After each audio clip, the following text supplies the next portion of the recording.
사실 그 무척 궁금한 게 있었는데 예. 그렇다면은 우리나라나 그 중국으로부터 넘어온 그 선불교나 이런 것들에 대해서 거기서 어떤 경지에 도달하신 분들의 어떤 깨달음이나 이런 것들이 아예 지금 이쪽에서 그 근본 불교 부처님의 어떤 그런 것하고 아예 다른 것인지 아니면은 어느 정도 어떤 유사성을 가지고 있는 것인지 그 깨달음의 경지 그거를 좀 이렇게 여쭈고 싶습니다. 그러니까 이제 지금까지 이게 남아온 게 다 의미가 있습니다. 그게 왜냐하면 우리가 정확하게 알고 하진 못하더라도 어쨌든 간에 경험적으로 이렇게 마음을 닦고 실천하니까 뭔가 효과가 있으니까 그걸 한 거거든요. 이게. 그것도 그냥 만들어진 게 아닙니다. 그냥 만들어 효과가 없다 하면 그게 없어졌겠죠, 금방. 그만한 나름의 경지도 있고, 나름의 삼매도 개발하고, 나름의 지혜도 개발한 측면이 있죠. 있으니까, 우리가 뭐 예를 들면은, 그 후대에 새롭게 만들었다고 해서, 그게 마음의 원리가 있기 때문에, 거기에 나름대로 부합하게 하는 측면이 있거든요, 이게. 그 나름의 경지도 있고, 나름의 수준도 있고, 의미도 있습니다, 이게. 그러니까 지금까지, 남아있는 것이고, 전통이 유지가 되고 있는 거죠.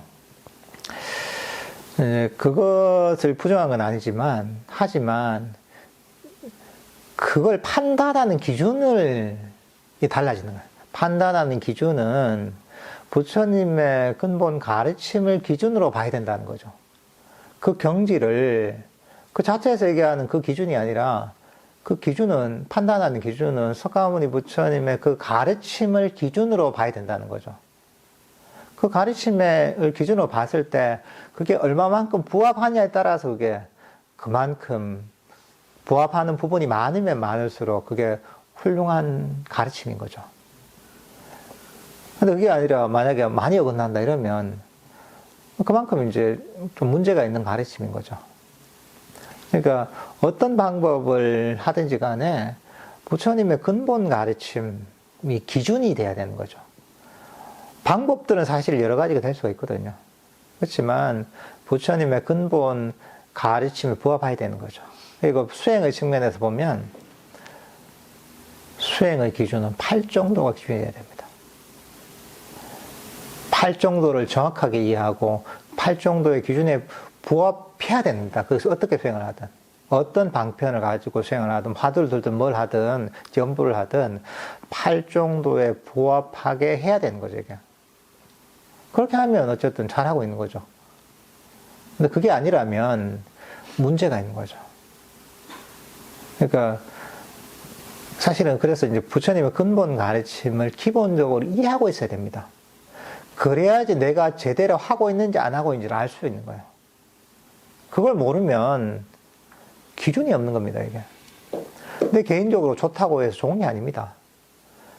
개인의 경험이라는 것은 굉장히 주관적입니다. 그러니까 이것들을 방향을 제대로 잡아가려면 부처님의 근본 가르침, 근본적인 수행의 길을 이해를 하고 이 기준에 부합하게 내가 어떤 방편을 가지고 수행을 하든 수행을 해야지 되는 거죠. 그리고 깨달음에 대한 판단도 마찬가지입니다. 그것도 그 자체의 기준이 아니라 석가모니 부처님께서 얘기하셨던 그 기준점이 정확하게 있거든요. 우리가 수다원, 사다함, 아남, 아란이 있지만 그런 기준을 가지고 판단해야 되는 것이지 다른 기준을 가지고 갖다 대면 별의별 얘기가 다 나오는 거죠.